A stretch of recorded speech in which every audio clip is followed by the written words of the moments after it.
Today I'm going to demonstrate how to master Strapi CMS.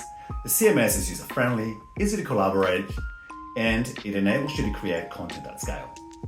We're going to look at how to modify existing content and add new functionality, how to create new pages whilst reutilizing the components within your website, and also how to make your website integratable into applications such as CRM and mobile apps.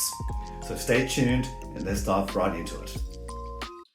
Okay, so let's dive into the editing experience of Strapi. We're going to utilize a Strapi starter template utilizing Next.js on the front end. Each of these sections that you see here, such as features, plan, testimonials, socials, and footer, for example, and the header up here, are all components, and all these components can then be utilized within your website as you wish and as per your branding guidelines.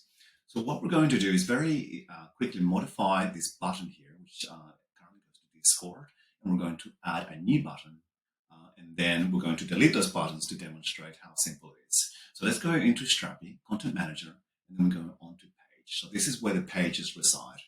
This is the home page, and this is the hero image right here.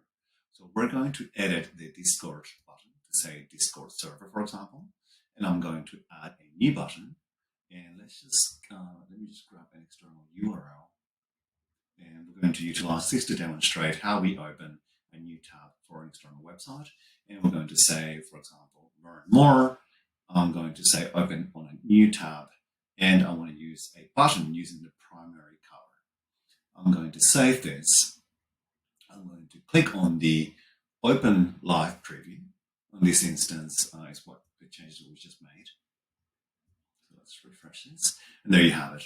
We have the Discord button renamed and also the Learn More. So if we click on this just to demonstrate, we go to the Insights page under an external website. And that's how simple it is editing content within Strapi. Next, we're going to look at how we create a page and then add it to the menu. So let's now proceed to creating a new page. We're going to call this the About Us page, and let's just say about, just to keep it short, about, heading will be about. Now we're going to create the SEO content for this page, and for the purpose of this demonstration, which is very basic, about us, Strapi editing, for example.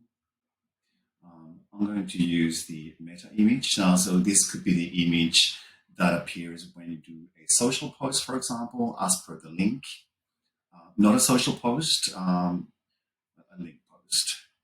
And then we use some keywords, for example, so Strapi editing, meta robots, let's just say about us, the share image. So this will be a social post that we utilize. So let's just say that we want to utilize this image here for the social post. We then add a social link, for example, so we can use Facebook. Let's just call it Facebook title. Oh, sorry, my bad, Facebook. And I don't think I've got any Facebook images, so let's just use the Messenger one for now. And we're going to then proceed. So I think we're good. Then we're going to generate we're going to add the hero image to our page. And we're going to call this about. And this can be whatever you need it to be. I'm just using this as a very quick demonstration. The image that we're going to have from the About page is going to be just a phone, contact us, yes. We're not going to add any buttons for now. We're just going to see what this looks like. So let's go and save this. Let's publish. And now preview their website. And there you have it. So this is now a freshly generated page that we've added within the Strapi content in just a couple of minutes, been added to the menu. And then if we go to home, blog, about, and you notice that at the bottom here, it's also been added. Now, if we wanted to add some extra content, we could very easily add a new component. And let's just say we want to give someone the ability to submit their contact details or subscribe to something within the page. Let's go and utilize the component that does that, which is the lead form. Now, the lead form would be, for example, let's just call it set of find out more about us, for example. Here can be the email that you want to use, for example, with the placeholder. We're going to use a button here, and let's just say learn. Let's just call it learn. Well, say hello, for example. Say hello. We're going to choose the button color. Now, the button colors are as per your branding guidelines. We're going to then say location Sydney and send. Let's chat. I'm going to save those. Let's preview those changes. Let's refresh. And there you have it. A subscription button within the page we've just generated, again, within a few seconds. Now, is there any more that we could add to this? Well, of course there is. We can take advantage of the other components that we've previously demonstrated on the homepage, for example. And let's look at the features component. Now, under the features component, we can easily add other sections. So let's just say other ways to learn about us. And then let's just say that we're going to use a feature. Let's say that we want people to find us through WhatsApp. And we have a WhatsApp channel somewhere tied into the system. And we're going to use media. I'm not sure if it's something here yet. WhatsApp. We're going to use this image. Let's just say that we want to go to a different tab. And then let's just, for now, say that we want to go to, let me have a look. Let's find an external link. And we're going to pretend that this is a WhatsApp link. And then just say WhatsApp. Now let's keep that in a different experience, open up in a different tab. Let's preview the changes, what we saved, preview changes. Let's wait for it to reload. And there you have it. Other ways, forgot the S, other ways to learn about us, the WhatsApp app. And this will go out to the link that we've just generated. In this case, I've used an external link, and this is what we're seeing, a different tab. This is where things get juicy. So what we're going to do is we're going to enable the blocks feed to become API enabled.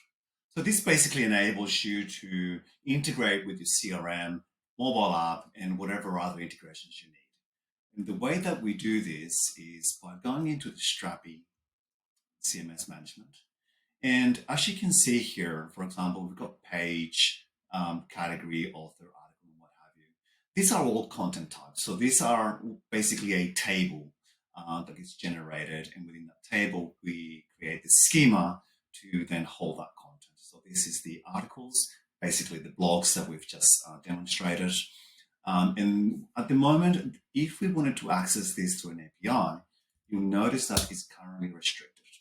Okay? So that is, it's closed from the public to accessing without permissions. So we do have a permission that enables the front end to use a token, an API token security that is, and that is managed under here.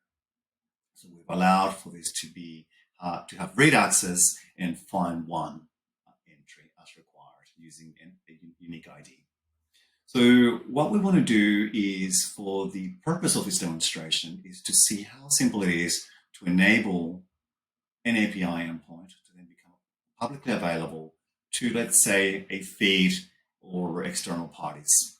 We're going to go into the roles, public, select the content type, so in this case, article, and we're only going to enable find.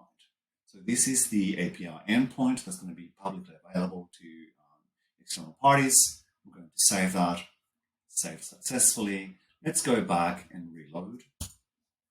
And just like that, we have an API-enabled content type. Hope you like it. Voila.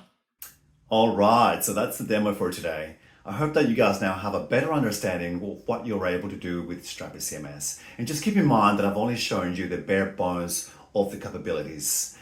If you'd like to know more, please check out the link down below and hope to hear from you soon. Until next time, bye.